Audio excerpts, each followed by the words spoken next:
Hey, everybody, Donny Fandango, and this week on the Last Minute Blues podcast, we talk about expectations for new Blue, Connor McMichael, as well as asking the question, do the Blues have enough secondary scoring? Last Minute Blues podcast starting now, like now.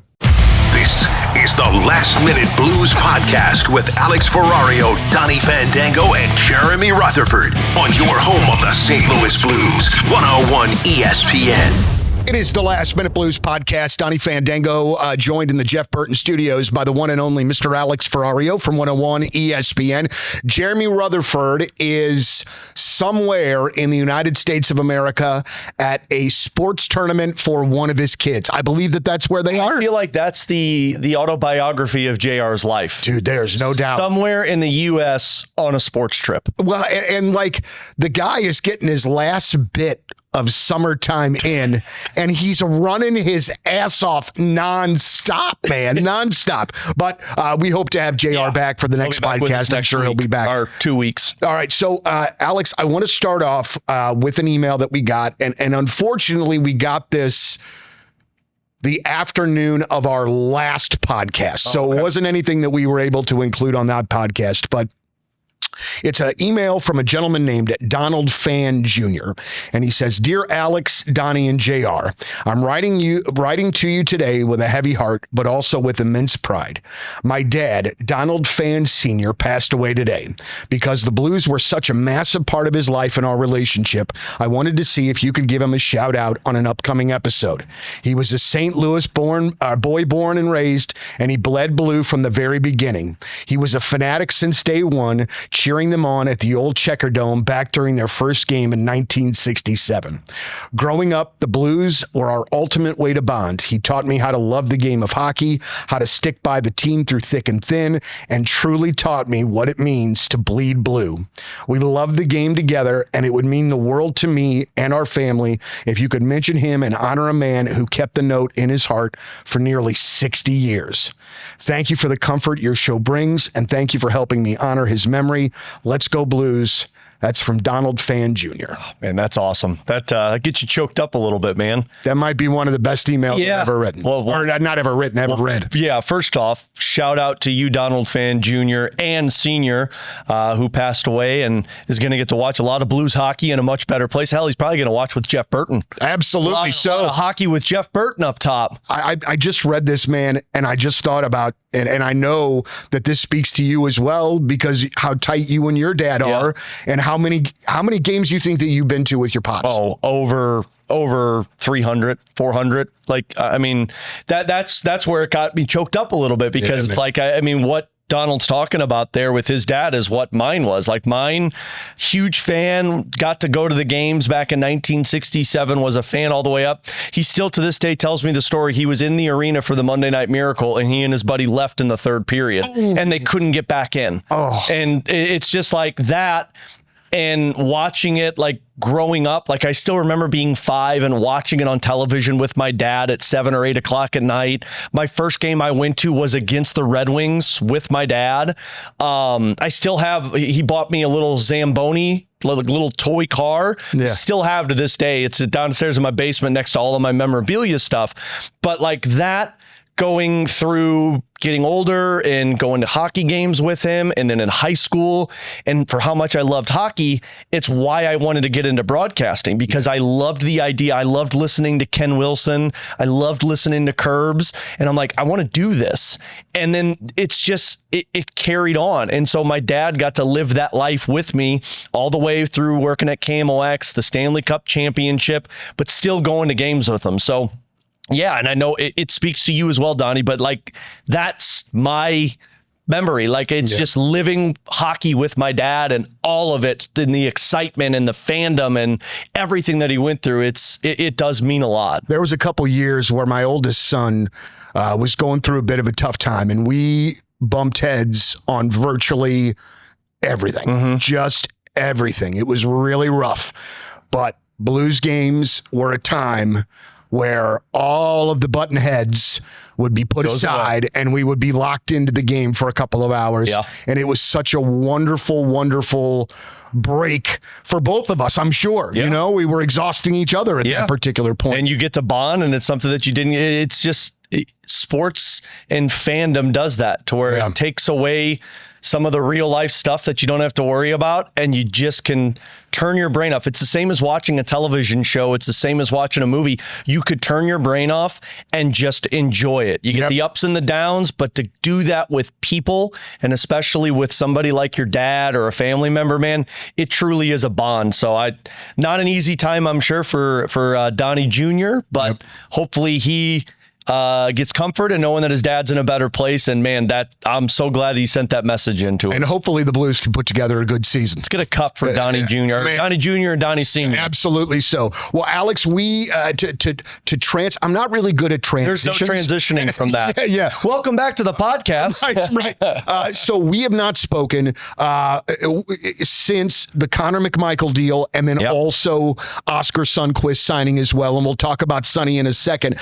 But I want to ask about this Connor McMichael deal. Yeah. Now, it is for 6 years with an AAV of $6.75 million. Mm-hmm. That is a good amount of coin, and that is a good amount of term for Connor McMichael. Now, my question for you, Alex, and I know that last year, I feel like if I read correctly, last year, bit of a down year, had better numbers the year before. Yeah. But Alex, my question is, this seems like a lot of money and a lot of term for a guy that we still don't potentially know what he is yet. Can you kind of talk about that? Yeah, I mean, it absolutely is, because, and see, the Blues are in such a sticky spot with this because he filed for arbitration. They, didn't have a whole lot. Like, this is different than if it was a Blues player that files for arbitration, because you have the information in front of you of, we know this player, this is kind of where we're at, and you find common ground. The tough part is when you trade for a guy who files for arbitration to where you have information, but not from the team he played for. Like, you were with the Capitals. So to me, there was no going to arbitration with this, because I don't know how you have a case. Like, you weren't on our team. We can't tell you how few dollars you can get. And not to interrupt you, but then if you go to arbitration with a guy that just got here, are you setting up maybe kind of a weird relationship from the jump? Yeah, for example, like Jet Greaves with the Blue Jackets right now, the goalie, his arbitration is coming up. The Blue Jackets are at like $2.3 million, and he's at like $7.2 million. So like, arbitration can get into a little bit of a nasty situation. It's a job, but there is some personal feelings that get hurt when you go through it. So like, arbitration was such a weird spot for this. And for McMichael, to me, like, yes, he had a down year last year, but he played a lot at center. And the year that he was awesome was the year he was a winger. So like, that was a little bit of, okay, I can see what's going on here. The Blues acquire him to bring some offense. They move on from Jordan Kyrou. But I also think you look at some of the other guys that signed contracts, like Cole Perfetti, for example. If I'm remembering this correctly, I think he signed for either 4x5 or 5x6. And the moment he signed, and if you go look at Cole Perfetti's last couple of season totals, they almost identical to what Connor McMichael has done. Okay. And when I saw Perfetti sign, I'm like, okay, that's probably going to be in the ballpark of it, because typically for teams and the agents, at least my understanding is, they'll look around the league and compare their players and say, we think our guy's a lot like this. And so he just settled for this. This is where we're at. So 6.75, it sounds weird to say, but it's actually kind of on the lower side of what these guys are going to be going for in the next couple of years. And the part for me is, I thought McMichael would do a bridge contract, because you didn't know the team didn't know you. Let's play this out. He still had, I think it's 3 years of RFA status before he became an unrestricted free agent. So I thought this was going to be like 2 to 3 years, see what it looks like, and then we'll go long term. But I think what the Blues were thinking is, look, we traded for this guy because our pro staff knows what he is. We believe he is a second line winger that can give us 25 to 30 goals and play the style that Jim Montgomery wants to play. So we're going to bank on the long term, to where we're going to pay him 6 years, but we're going to get that at a lower AAV because 3 years from now, if this guy's good, you could be paying him $8 or $9 million for where the cap's going. So I think this was just the Blues saying, look, we want to lock up our core. I think that's now 7 guys that are all locked up through 2031. Wow. And so McMichael was, look, we think you're a part of our top 6. You're a part of our future. We're buying out 3 years of unrestricted free agency. Let's lock him up long term and get him at a good deal that 3 years from now, this could be a $9 million player we're paying $6 million to. And, pardon me. And also, too, I believe, in the world, and you kind of alluded to it, in the world where the salary cap is going now, where Leo Carlsson is making $18 million, I mean, a $6.75 million or $6 million player is really not a ton of dough. I think next year's $113 million, and I'm terrible with math, so don't hold me to this, but that's less than 10% of the cap. Right. You're talking the equivalent of what Tyler Bozak was making back in 2018-19 with the Blues. So you're paying him probably what the going rate will be for third line players.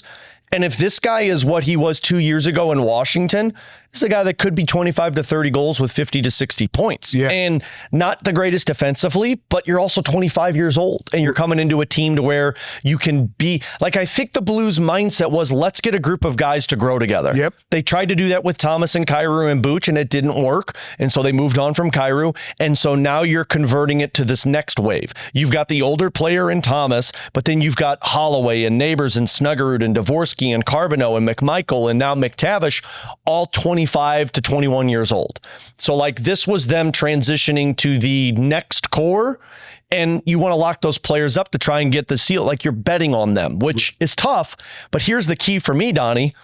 They didn't put a no trade clause on there. It was a modified no trade. So the first 3 years, he was ineligible to do a trade clause because it was still his RFA status. But the next 3 years of it could have been a no trade clause. It's a modified no trade clause with a 3-team no trade list. Oh, wow. So that's virtually nothing. I mean, that's nothing. You got flexibility on it. So if it doesn't work, you can move on from it. You're not tying yourself up and look at how much guys are going for no trade clauses and no move clauses. So that was the other thing to me of the Blues still aren't handing out no moves or no trades. Now, it's going to happen at some point. That's just the way the league's going. Hello, Snuggie. Yeah, Snuggie probably for sure. I would imagine Hofer might be a no trade that goes absolutely. into it. But that was, for me, it's okay, so I'm betting on the upside. I'm going 6 years. And I just got this guy with a modified no trade clause in case things don't go well. So I thought it was a great deal for the Blues. You're betting on upside. Well, and also too is something to keep in mind that Washington team did have a down year all across the board last year. So it's not completely fair. It's a combination of what he has done so far. And again, not last year. Strome got injured last year, who their number one center is. Pierre-Luc Dubois was out basically the entire year. So when McMichael 2 years ago had his 25-goal performance, he was a winger. He was notoriously a winger for them. Last season, they had to use him as a center because of all of the injuries. And sometimes guys just are more comfortable at one position than the other. And I think McMichael's a winger. So that's why when they traded for McMichael, they also went after McTavish. I don't think they ever thought McMichael was going to be a center for them. I think they said, this guy's going to replace Kyrou and play the wing. We're going to still go after our number 2, number 3 center. And that's why you saw the McTavish deal happen. Makes sense. All right. Well, I mean, this is nothing but absolutely fantastic news if you're a Blues fan. Oscar Sundqvist signs a 1-year deal. It's a 2-way deal, which I find to be pretty interesting for Oscar, and also could maybe help the Blues roster puzzle at the beginning of the year, as we're seeing a lot of bodies and maybe not enough spots for those bodies. But I mean, I'm kind of still surprised in a way that he's back, just because it seemed like the competition, even without Sonny, was pretty ferocious in that bottom 6. Oh, totally is. That to me is going to be the most interesting dynamic of this training camp, is who gets those bottom spots. I mean, on the Sonny front, I remember at the end of the season, I think it was the second to last game, or maybe the last game, Curbs and Joey had Sonny hop on as the star of the game and interviewed him. And they asked Sonny about wearing the blue note. obviously because the guy might not be here beyond this past season. And Sonny's comment to them was, "Oh, I love this blue note. I would do anything for it. I'd die for this blue note." And when he did that, all of us just had a big smile on our face because it's Sonny and it. But, when he signed the contract a couple of years ago, he said, this is the only place I wanted to be. Yeah. And him signing, I think all of us assumed, Sonny's not going to be back. There's no spot for him. He's an injured guy. He's done so much. But you probably aren't going to see once they claimed Finley off of waivers, it was all right. Kind of almost felt like the writing was on the wall for some. Exactly. Yeah. But then it's you get to think more about it. If you're Sundqvist, anybody else you're signing with, there's no guarantee you're on that roster. Mm-hmm. There's a chance you get claimed off of waivers. There's a chance you're playing in the American Hockey League. So then I think it came down to the personal side of it for Sonny to where it's look, do I want to go to another team in another city and be there for 3 months and then potentially get claimed and go to another one? Or do I want to stay in St. Louis to where I got a really good shot of making that roster because they know who I am. Yep. But if I don't make that roster, I'm going to go to the American Hockey League. Yes, it's Massachusetts, but I'm going to go play for Steve Ott.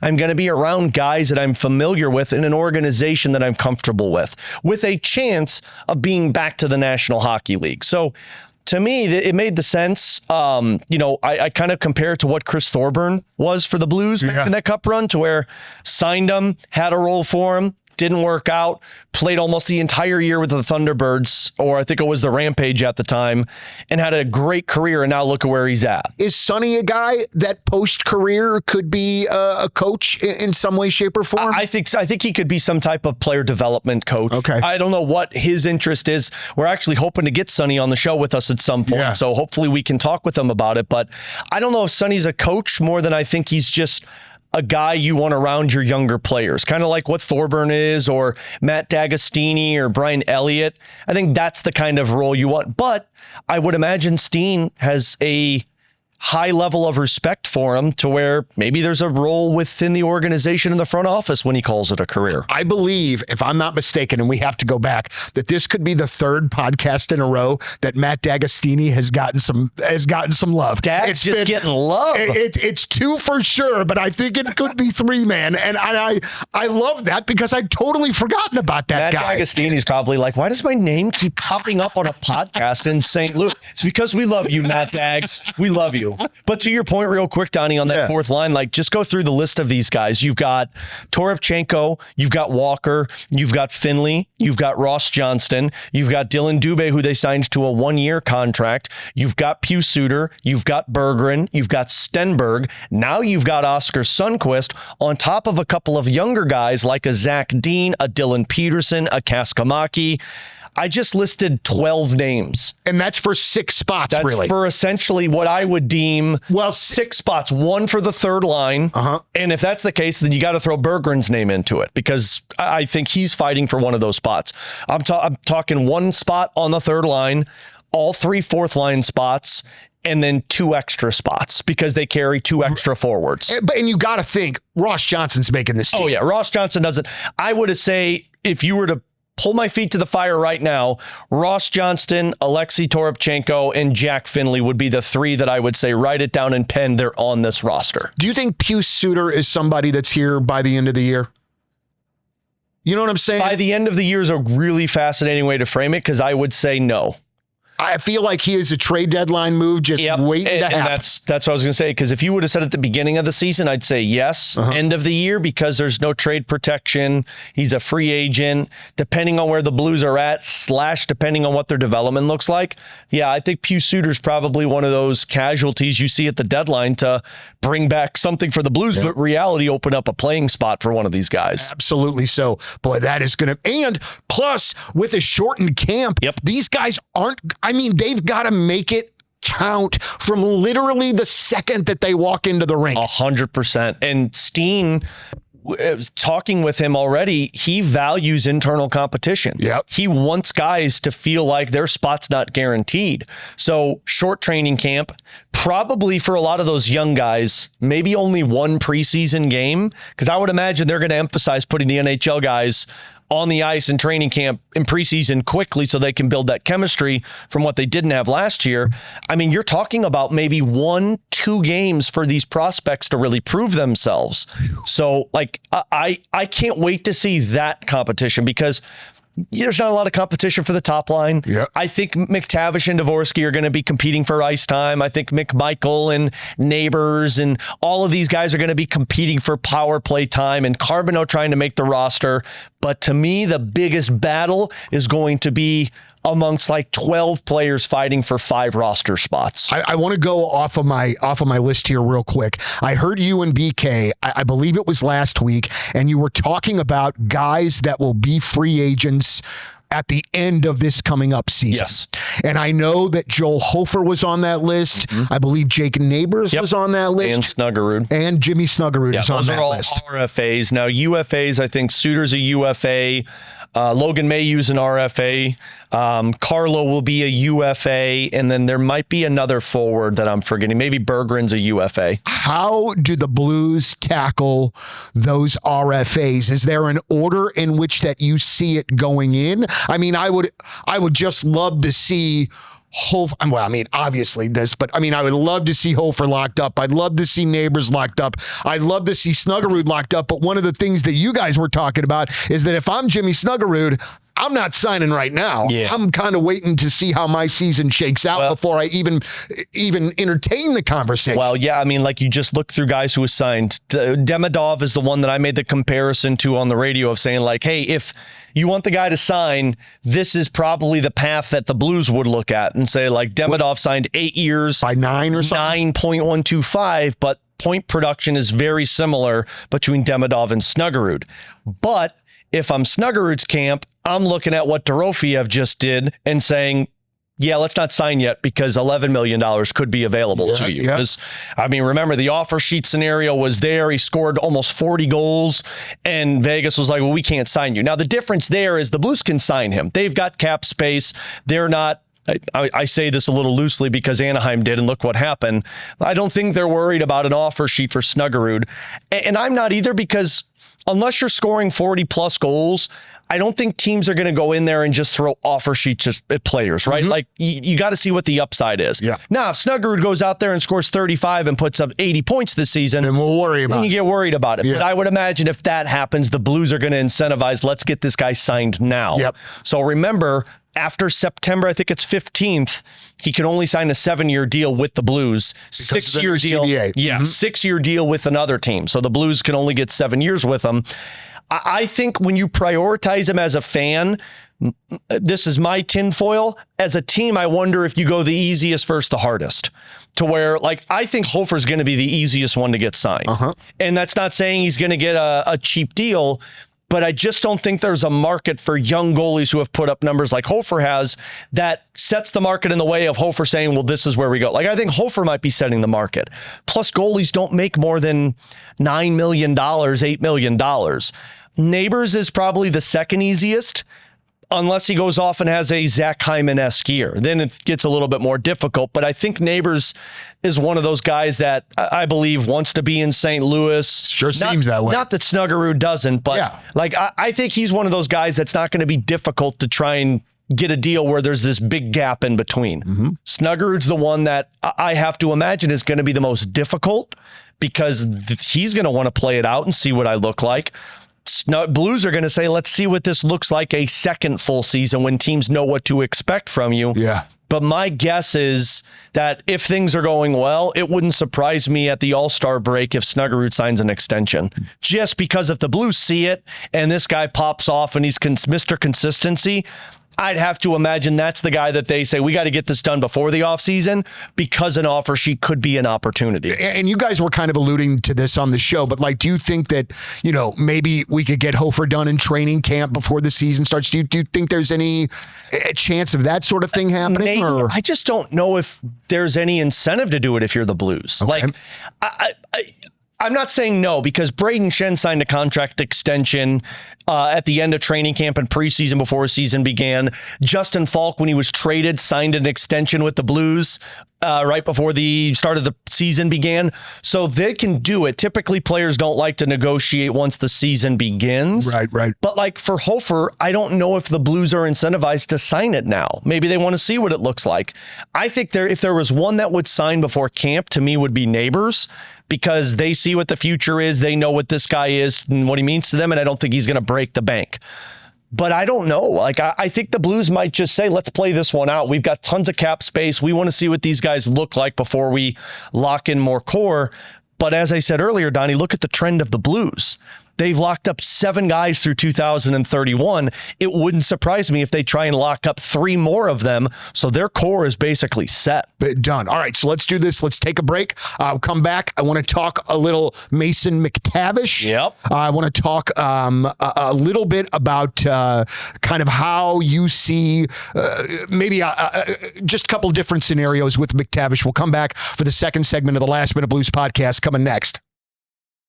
All right, we are back for the second segment of the Last Minute Blues podcast. Now, we talked a little bit about McMichael in that last segment, but there are going to be 2 players that are going to have eyeballs on them from the jump. Mm-hmm. McMichael being one and Mason McTavish being the other. Alex, what is a reasonable expectation for both of these players that would make you happy?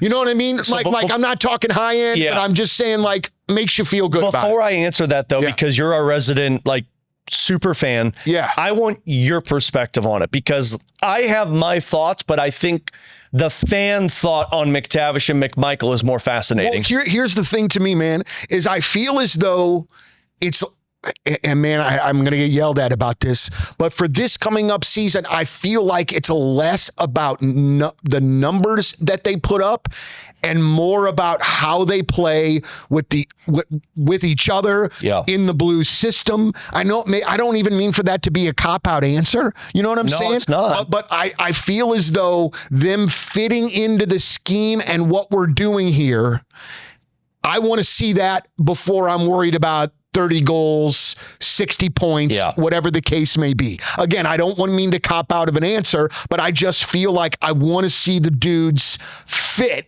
Yeah.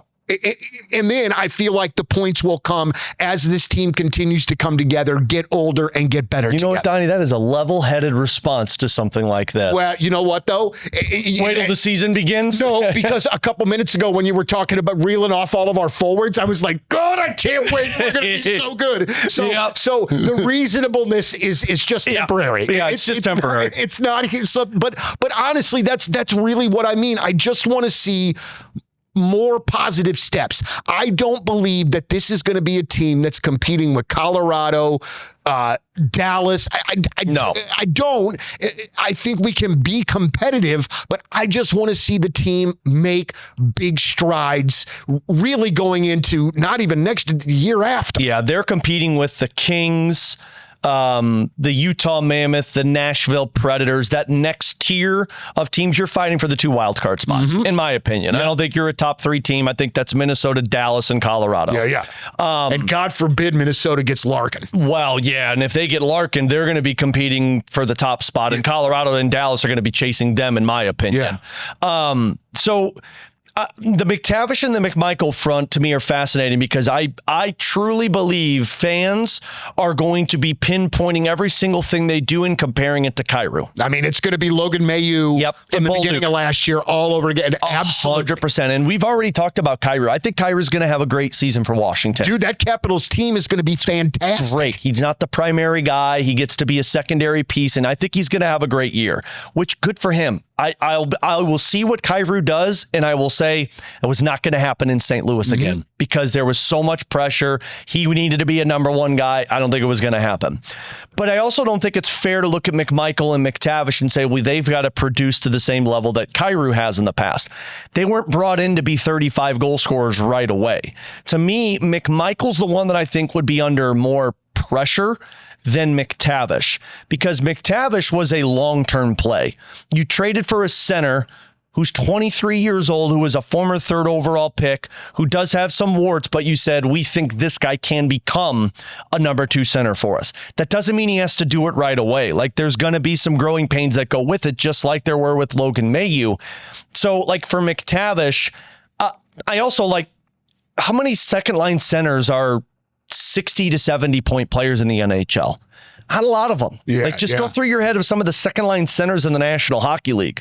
They typically are around 40 to 50 points. Maybe some of them can get to 55 or 60, but it's not like they blow you out of the water for how great. Like, New Jersey's got the best ones in Hughes and Hischier, and those are 2 top 3 picks, or first overall picks that the Devils made. Yeah. So, like, McTavish is the long-term play. My realistic expectations to where I want to feel like he's going to be, I think he's probably going to be somewhere between 45 and 55 points. Mm-hmm. I don't know what the defense looks like. I don't know what the goals look like, but I just think if he's going to get the ice time, Montgomery's going to work with them. The offense is going to hopefully play with his wingers.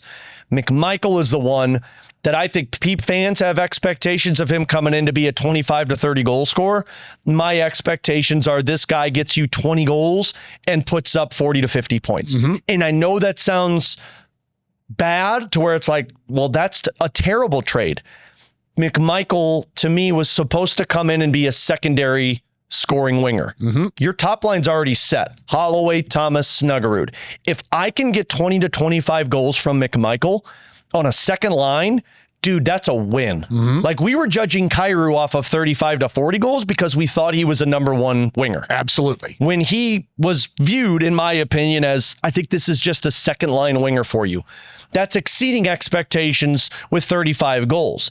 But commonly, for second-line wingers, you're looking at 20 to 30 goals, somewhere in that window. So my hope is that he could get to 25 to 30. But my expectation, because it's a new team and a new system and Jim Montgomery incentivizes defensive play, I think you're going to see 20 to 25 goals for him. All right, so as sort of a follow-up with those guys, how much better do you feel better? Are you still concerned about secondary scoring for this team? Because for me, it feels as though it's gotten better. It feels as though it has the potential to be a little bit more thorough throughout the lineup, but that's me. What do you think? I don't think it's gotten better. I think it's gotten different. Okay. And that makes sense too. I don't know if people like that answer because BK was the one that brought this up to me, which it's a great point. He kind of trapped me on this. Look at how many... Son of a... he does it all the time, little jerk. Thinks he's better than me with his stats. With his damn facts. Look at his stupid analytics. Kyrou and Booch combined 40 and 50 points last year, somewhere in that window. Like, they combined? Not combined. Sorry. Oh, okay. 40 points for Kyrou and 50 points for Booch. I was going to say, yeah. Oh, God. No. God, combined, that'd be terrible. Yeah. Like, that's what those McMichael and McTavish did last season. Like 40, I think it was 40 points for McTavish and like 40 points for McMichael. So like, you're not replacing and getting better on the offense. You're just bringing in different players for the offense. So to answer your question, yeah, the secondary scoring is still concerning to me because it's going to really reside on what's Pavel Buchnevich look like, what's Jake Neighbors look like, and can you get the most out of McTavish and McMichael? Yeah. You got a lot of ifs. You have a ton of ifs, but my argument for that is you had a ton of ifs if Kyrou was still on this team, because we would have been saying if Kyrou gets back to his 35 goal potential, if Pavel Buchnevich can do what he did 3 years ago. So like the ifs are still there. What I think is different about this team, which excites me, is I think McTavish and McMichael play the style that Jim Montgomery wants his team to play. Okay. Because if we listen back to any of Jim Montgomery's press conferences last season, before games, after games, net front presence. We need more guys willing to go to the front of the net. Look at where McMichael scored all of his goals in the last 2 years. Look at where McTavish has scored his goals. It's right in front of the net. Yeah. So like, to me, Kyrou was a perimeter player. Pavel Buchnevich is a perimeter player. Yep. You needed more guys that were willing to go to the front so the other players that are out there with them can utilize that asset of taking the eyes away from the goaltender. So I think, in my mind, I think McTavish and McMichael might be on a line together. If you've got a line of McTavish, McMichael, and Pavel Buchnevich, I've got a playmaker in Pavel Buchnevich. I've got my centerman who's big in McTavish. And McMichael is a guy that has the speed, has the skill, but isn't afraid to go to the front of the net. And like Carolina, to me, is a really good example of how they play. They play keep away in their own end from you because their defensemen are so mobile. But when the puck goes in, they go straight to the goalie. Everything goes straight to the goalie and they crash the net and make chaos. The Blues couldn't make chaos, but I think Jim Montgomery wants chaos. Yeah. And so that's why I look at it and say, I don't know if it's better. It's a big if, but I can say definitively it's different because I think McTavish and McMichael are guys that are going to do what Kyrou wouldn't do, and that's go to the front of the net. What in the world should I think about Pavel Buchnevich? I loved Booch. I mean, I still love Booch. Yeah. I don't think that it's a matter of the dude that's not out there hustling, working hard, doing those kinds of things. But boy, last year was just rough watching that guy. What do you think? So this coming season, I have no idea because and you still have 5 year. No, because he signed a 6-year deal. I think last year was the first year of it. So 5 more years, but I think he's got no trade for either 3 or 4 of them. Yeah. Whoa. So I don't know. I don't know who he's going to pair with. That's the thing. Like it didn't work last year at times with Robert Thomas. There was spurts that it worked with Dvorsky. And then he was a center a lot of the time. So, like, it's hard to find out. I wonder if they're going to try McTavish with Booch because you've got a big guy who's not a playmaker. He's more of a power forward center. Pavel Buchnevich is a guy that always is looking to pass the puck. So I wonder if that works well together. And then you got to find a shooter that can play with them, which may be McMichael. If Pavel Buchnevich can find a guy that can be on the same wavelength as him of knowing where he's going to go and can get the puck on his stick, I think Pavel Buchnevich can still be a guy that puts up 50 to 60 points. Now, that's not good for a lot of people because he's making $8 million. Yeah. Remember, the league's changing. Right. It's going up. $8 million is probably what a second-line winger is going to be making. And we just talked about, man, second-line wingers, if you could get 60 points from a second-line winger, you're in a really good spot. Yeah. I just don't know if that's going to be there or the goal production is going to be there with Pavel Buchnevich. But if I were to tell you, Donny, that he finished this upcoming season with 20 goals and 35 assists, and let's say he's playing with McTavish and McTavish finished the season with 20 goals and 50 points, would you feel good about that? I'm stoked about that. And doesn't that seem like that would be more of the secondary scoring that we would need? I would feel like if that line is doing that, we're in the playoffs. Yeah, well, and I mean, like you had, Booch got to 20 goals last year. Kyrou got to 20 goals. Thomas got to 20. Snuggie got to 20. And I think Holloway did. Like, he had 5 20-goal scores. But I still think you're going to have neighbors in that conversation, and you're going to have McTavish and McMichael in that conversation. Yeah. So, like, I think worst case scenario for Pavel Buchnevich is he's a third-line winger for you next year, which it's not the end of the world, but you got to get production. But again, for $8 million, you can handle that cap as the cap goes up compared to, when it was a flat cap and you were paying $8 million, you had to be a number one guy. Yeah. Now, in 2 years, $8 million might be what a third line player is making. So, that's very true. I'm not worried about if Booch can be elite defensively and Booch can find a way to get me 20 goals. I think I'm going to be happy with what he comes in with as long as the play is consistent with him. That's it. To me, that is the guy that is the next St. Louis Blues fan whipping boy, unless he gets some sort of even relative consistency going. It feels like it's already percolating out there now. And it's amazing how these, and I'm a Blues fan, but it's amazing how some of these fans work, where it's almost like they can't wait to pounce on the next guy that they can beat themselves over the head with and make themselves miserable about everything the goddamn player does. Yeah. It drives me crazy. That's part of one of the reasons I'm glad Kyrou's gone. Yeah. Like, it wasn't, for some people, it was just never going to be good enough unless it was 40 and 100, and he was never going to be that guy here. Yo, you're 100% right. Like, he was never going to live up to what people's expectations were. And that's seeing him score 35 goals when he was, second full year in the league and saying, oh, this guy's going to be a 40-plus goal scorer. And that's just the desire for star players for Blues fans. I get that, man, but you have to readjust expectations as you see the player playing. And the style. You have to look at the style of the player and say, I know who he is. Like Dylan Holloway, for example. Dylan Holloway could be a consistent 50 to 60 point producer and people will be fine with it because he goes out there and works his ass off. Yeah. Kyrou, because he wasn't a 80 point producer, the same style of play where it's physicality, it's just relentless on pucks, that wasn't who he was. And Blues fans, they know if you're working hard or not. And so that's where it feels like they really got to him. It's funny you say that because I think Booch is going to be on that list, but I don't know if I'd have him at the top of that list because Booch plays the penalty kill, and I feel like people like that. Yeah. I think McTavish is going to be one that might become a whipping boy. I hope he doesn't because he's 23 years old and give the guy a little bit of grace. Yeah. I think Cam Fowler might be somebody that becomes a whipping boy for a lot of Blues fans. He's creeping up the list too. Yeah, last year he got there a little bit for people, and to me it was like, I get it, but he's playing with Logan Mailloux, and Mayhew's not Parayko like he played last year with, but he signed that contract, and everyone was like, what are you doing? Why are you paying this? I think he might be suspect number one of people's whipping boy if things don't go well this year. Right on. All right, let's do this. Let's take our final break. We'll come on back, a little bit more of the Last Minute Blues podcast.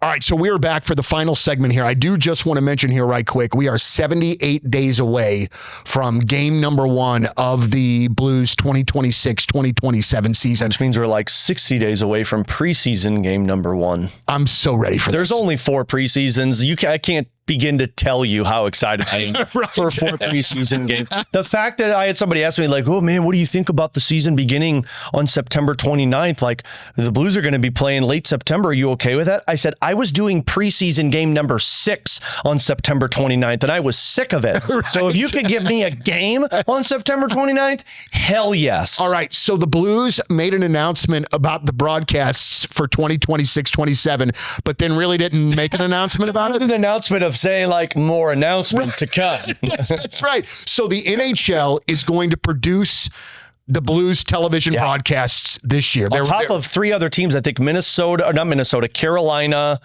I forget who Seattle maybe was one of them, and maybe Utah, if I'm not mistaken. I can't remember. Yeah. I thought that there were 5. There might be 5. Blues were the 5th. So essentially, honestly, Alex, what the hell does this mean? What is going to make it different than last year as far as the product that I'm watching when I'm on my couch? So I guess the broad stroke is nothing. Okay. Like, think of Cardinals broadcasts now, because that's really what they're doing. Is they're going to have their own network? The Cardinals are doing to where it's like, look, we are going to have our own broadcast that the NHL is going to produce. And really what this means for viewership is, look, it's just going to be in multiple areas. If you've got cable box, you'll have to find it on the specific channel. If you've got satellite, you'll have to find it on the specific channel. There's the app that you'll probably be able to pay a subscription to watch all of the games, just like you do with the Cardinals. I will say this, though, for people that are skeptical with it. I know Trevor Nickerson, who's the head of Blue Note Productions. I know a lot of the guys that are behind the scenes that do and produce and direct the Blues broadcasts. Tim Paps, Phil Molick, all of these guys, they're incredible at what they do. What they've been doing is working for FanDuel, who says this is what we're going to do. Now, the Blues are saying this is what we're going to do. And a comparison is the Cardinals. I don't know if people have caught a lot of the Cardinals broadcasts. I think what Danny Wexelman has done with them has been awesome. Mm-hmm. Like she does these outfield walkthroughs with John Jay before every game in another stadium. It's appointment television for me. It's like the sports nerd in me is going crazy. They did watching Fenway, and I'm like, I love everything about this. Yeah. But that's the Cardinals producing their broadcast. So you're saying maybe that's something that FanDuel wouldn't have wanted on the broadcast last time. FanDuel says this is what we're going to do because it's just, and again, I'm totally speculating here. I'm the radio pre and post game guy. But again, the important thing is the Blues are dictating. The Blues are dictating, and that goes back to what I mentioned with Trevor Nickerson, who's in charge of Blue Note Productions. Man, the ideas that you see on social media and the Blues website, a lot of those may make their way to FanDuel or to the broadcast for the Blues that FanDuel didn't want to put on their broadcast. So I don't know what it's going to entail. The same crew's going to be back there, in my understanding. It's going to be Curbs and Joey. You're going to have Andy Strickland and Scotty Warman and all of the people that are a part of those broadcasts. But I think the content is what's going to get people excited. I think you're going to have more Blues players as a part of the broadcasts to where you see them talking about the games. I think you're going to have more fun segment ideas like we just talked about at the walkthrough in the outfield. That's what I believe this is going to look like. The Blues are now going to be in charge of their broadcast, and it's just going to be different paths for you to be able to watch it. I mean, and honestly, we were talking about it, 78 days. That's not really a long time. I mean, we're going to have to find something out here probably in the next month or so. My guess is sometime in August, we're going to be talking with Steve Chapman on BK and Ferrario later this week, so you'll be able to hear that. But I believe probably around the latter portion of August is where you'll start to kind of find out some announcements, because I think this is an NHL decision. I don't know if this is a Blues decision. I think this is the NHL trying to find a way of where this is going to go through and things like that. Well, it's just amazing, and I know people have written a zillion articles about it, but the way that this is all transformed for sports fans over the years on how we watch our favorite teams, it's still evolving, and it's really fascinating to see. But we're going towards a world where I'm going to be able to pay a subscription service to watch my Cardinals, a subscription service to watch my Blues, and that's what I've kind of always wanted to do anyway. And my guess is at some point, as these things start to get a lot more distinguished, you start to see maybe packages come up to where a yearly subscription to watch all Cardinals and all Blues, something like that. But I still think this is we got to figure out where we're at right now. We got to figure out where that money's coming from for the advertisement, because they're not getting those massive TV deals coming in. And you got to make sure you're bringing in enough money to obviously keep paying for the league and the team and making sure you're a salary cap team. So that's the challenges that they go with. But I will say for the Blues, season ticket numbers have not been a problem for them. I mean, they've done a really good job over these last couple of years. They sold out every single home game last season. So the fan excitement is there. It's just, how do you bring it to the broadcast? And once you make a great broadcast, then that's where more people are involved with. Right on. So again, be looking for that here. Side note, the radio stays the exact same, and your favorite pre and post game host is there for 84 plus. There he is, buddy. Hey, do you get the ticket to watch all the NHL? Like, do you do that? So if I do, I've never used it. No, I was just curious. I assume that you get a ton of hockey in the season anyway with what you watch on the other networks and things. I was just curious because the way that I took on the NHL last year, especially towards the end of the year, when you were fighting to see who was going to be the top pick, and you were like, I'm just kind of wondering if maybe I want to make that investment, or maybe my son and I split it up or something. It's worth it. I mean, I will say this, like in stadium at Blues games, they have the in-house televisions, and it's got all of those, so where you can flip the games. And that's where I consume a majority of them, to where when the Blues game is over and I'm doing post game, you flip to the next game and you're watching one of the later ones. And there's just so many great players in this league right now, man. The league's in a great spot. It really is. I mean, like, normally a few years ago, I don't know if I would have cared what San Jose is doing or what have you. But now with Celebrini and that team, it's kind of almost appointment watching hockey if you're a big lover of everything. I think with the exception of about 3 to 4 teams in this Western Conference, every team has got some type of excitement attached to it. Like Calgary doesn't, Chicago doesn't, and I'd argue LA doesn't. I'm trying to think if I'm missing somebody. I might be. The Kraken. Oh, yeah, the Kraken. Okay, so and maybe the Ducks now that, they're starting to get in a weird spot. But like Edmonton and Vegas, and you've got all of the teams in the Central Division. Like, hell, I think Utah is going to be exciting. So there's an excitement attached to all of these teams right now. There's so many great storylines, man. So many great storylines. Totally. All right, 78 days. 78 days. Almost there. Oh, one last thing real quick. Army, Hockey Town. No, because I don't think Tom Stillman would allow that to happen, and 2, I don't think Doug would want to go to Detroit. Yeah. All right. I don't think Detroit's in a good spot, and I don't think it's like a mecca like the Toronto Maple Leafs. Got it. So I'd say no. Here's my gut on that one: Brendan Shanahan or Nicholas Lidstrom. Yeah. Now, I know that the reports are that like they don't want to go with just somebody that's familiar like Steve Yzerman was. They want to go check out and see what's out there. I think that's just a lot of talk. I think when you go out there and see what's out there and you're like, I don't know about this, where you've got a guy who I believe who's been working with the organization in Lidstrom, or Shanahan, who's been at the front office for a majority of his years.